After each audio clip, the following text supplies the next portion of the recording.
Now, Twitter is threatening legal action against the Meta platforms over its new Threads platform. In a letter that has been sent to Facebook's parent CEO, Mark Zuckerberg, by the lawyer of Twitter, Twitter intends to strictly enforce its intellectual property rights and demands that Meta take steps to stop using any trade secrets of Twitter or any other highly confidential information, is what Twitter's lawyer has put out in that letter.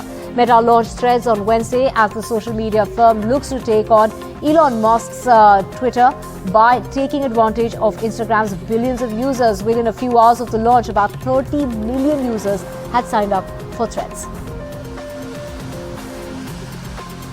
I'm not a lawyer, but what I would say is I wouldn't take the pronouncements of Elon Musk's Twitter seriously. If now, as a journalist, you email their press office, you receive a little poo emoji as your response.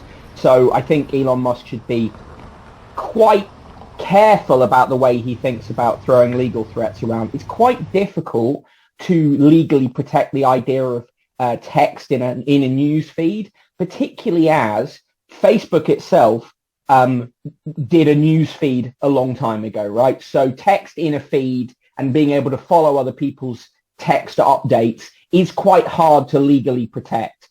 So I think Twitter is being quite silly there, but then it's led by a clown. So what do you expect?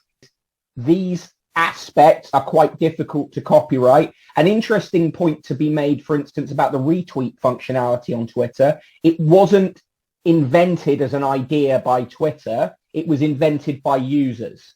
A lot of the ways Twitter works happened because users started to use the site in a certain way, way back in 2009, 2010. Elon Musk's great issue is, one, he's never actually invented anything himself. He tends to buy into companies that have invented things. Lots of people don't realize that Elon Musk is not the founder of Tesla, was not the founder of PayPal, and of course is not the founder of Twitter. And he doesn't really understand what makes social networks good. What makes them good is the people on them, not really the structure of them. For instance, before Facebook, there was a thing called Friendster. That could potentially have been what Facebook is now, but it wasn't because it didn't evolve quickly enough. And frankly, as well, Elon Musk doesn't really have the money to take Facebook on in a legal fight.